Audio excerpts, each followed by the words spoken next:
Nu, tad lielais jautājums, vai Ajax sistēmai var pievienot vecos vadu sensors, kas, piemēram, jau eksistē īpašumā, vai arī no jauna ievietot jaunus, pievienojot vadu. Pirmkārt, Ajaxam ir pašiem sava vadu sistēma, kur iespējams taisīt uz vadu, un otrkārt ir iespēja arī šādus te parastākos sensorus, kas ir pietiekami jūtīgi un no drošības viedokļa,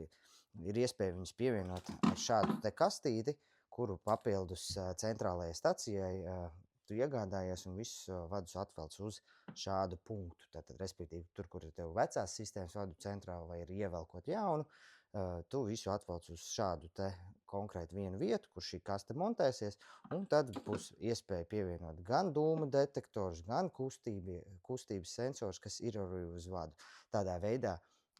atstājot iespēju izveidot hibrīdo sistēmu, kas ir stabilāka, drošāka un arī neierobežojot jūs tikai ar Ajax sensoriem un detektoriem.